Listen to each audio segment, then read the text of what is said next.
दिवसात दरोडा, आरोपी आरामात पसार. पोलीस चौकीच्या 5 मिनिटाच्या अंतरावर असताना इराणी रोडवर न्यू लक्ष्मी ज्वेलर्स याच्यामध्ये दरोडाखोरांनी आरामसे लाखो रुपयाच्या गहना चोरी करून आरामात पसार झाले. मला अत्यंत दुःख होत आहे. माझ्या मुलाचा जीव वाचला पण आमच्या जागीच गेला. बहुत दहशत का माहौल है, लोगों में बहुत दहशत का माहौल है. ऐसा सरेआम दिन दहाड़े घटना हुई, बहुत गलत घटना है. भर दिवसा घडलेल्या धाडसी दरोड्याने शहरात खळबळ, नागरिकांची वर्दळ असतानाही आरोपी आरामात पसार. पोलिसांच्या गस्त आणि सुरक्षेवर प्रश्नचिन्ह. डहाणू शहरातील इराणी रोडवरील न्यू लक्ष्मी ज्वेलर्सच्या सराफा दुकानात भर दिवसा बंदुकीचा धाक दाखवत लाखो रुपयांचे सोन्याचे दागिने लुटल्याची धक्कादायक घटना घडलेली आहे. विशेष म्हणजे ही घटना पोलीस चौकीपासून अवघ्या 5 मिनिटाच्या अंतरावर घडलेली आहे.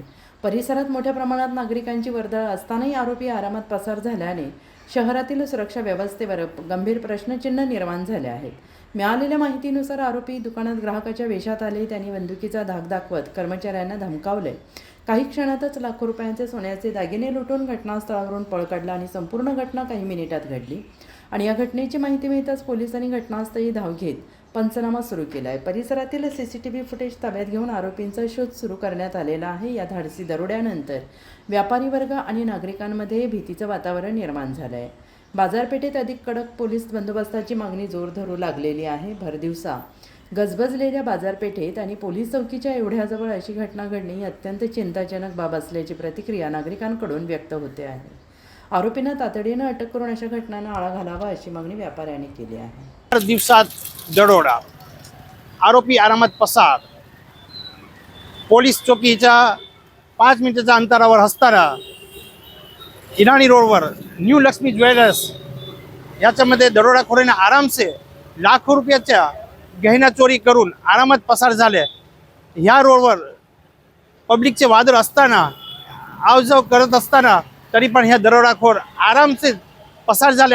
त्यावर पोलिसाची गस्त वर प्रश्नचिन्ह उपस्थित होत आहे की अखेरकार 5 मिनिटाच्या अंतरावर पोलीस किती वेळाने पोहोचली असतील आणि ह्या दरोडाखोरांना कोणी रोखण्याचा काही प्रयत्न नाही केला.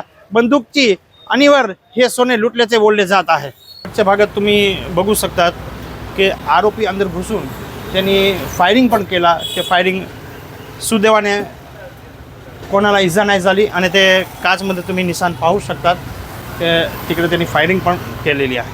न्यू लक्ष्मी ज्वेलर्स दुकानाचे मालिक कैलास दे सोनी त्याच्याशी जाणून घेऊ की ही घटना कशी घडली आणि त्यानंतर ह्याचा इफेक्ट कसा पडला आणि पोलिसने कार्यवाही कशी केली, किती वेळात पोलीस आली आणि लोक जे व्हिडिओ उतरत होते नागरिकांनी पण कोणी सहकार्य केले, पोलिसांना फोन करायचा की नाही केले ते आपण जाणून घेऊ न्यू ज्वेलर्सचे मालिक कैलास दे सोनीकडून.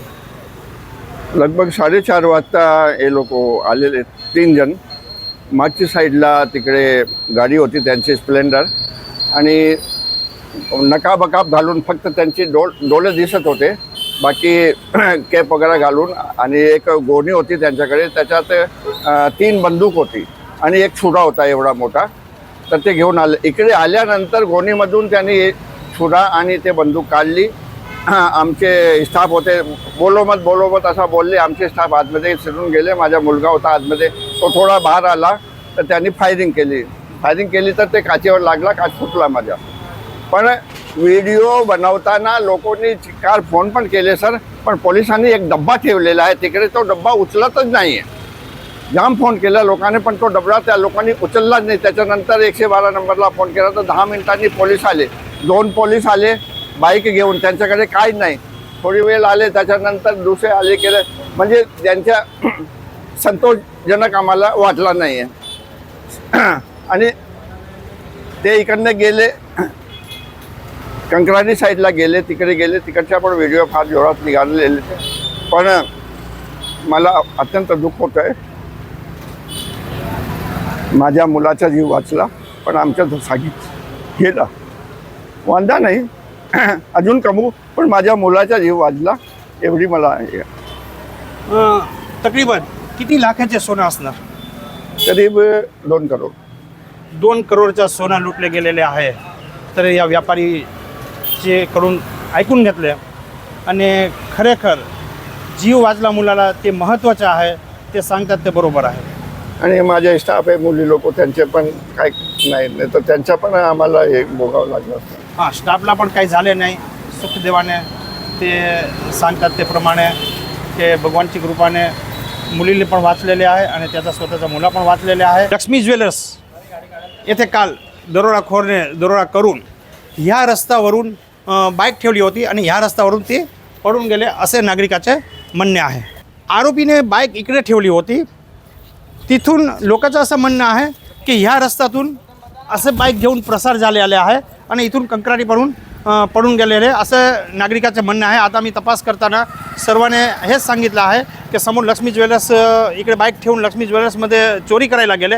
चोरी करून परत बाईक इकडे घेऊन ह्या रस्त्यातून पसार झाले आहे. न्यू लक्ष्मी ज्वेलर्स यांच्याकडे असलेली बंदूक ती पण घेऊन पळाले होते, पण इकडे ते बंदूक सोडून गेले.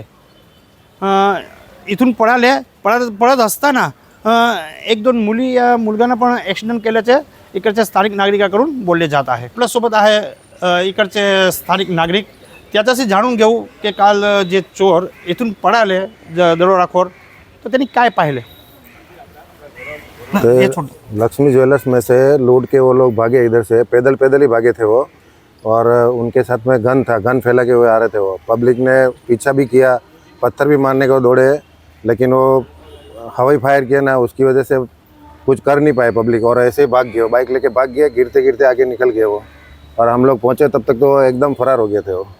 और बहुत दहशत का माहौल है, लोगों में बहुत दहशत का माहौल है.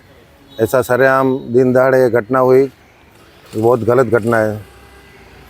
याने या एरियात तुम्हाला काय वाटतं की पोलिसाचा बंदोबस्त वाढवायला पाहिजे. नहीं, पुलिस का तो रोज़ फेरी रहती है, लेकिन कल सोमवार की वजह से इधर पब्लिक भी कम था, इतना ज़्यादा मात्रा में पब्लिक नहीं था. और हवाई फायर की वजह से पब्लिक इकट्ठा हुआ, बाकी सोमवार को इतना पब्लिक रहता नहीं है. ये पुलिस का बंदोबस्त तो रोज़ उनका रहती है फेरी, पर थोड़ा और होना चाहिए पुलिस का बंदोबस्त, एक फेरी बढ़ाना चाहिए सर. तर तुम्ही पाहिले की सोमवार असताना सराफा मार्ग बाजार बंद राहतात, काही दुकान व्यापारी पण बंद ठेवतात, त्यामुळे ह्या फायदा उचलला गेल्याचे बोलले जात आहे.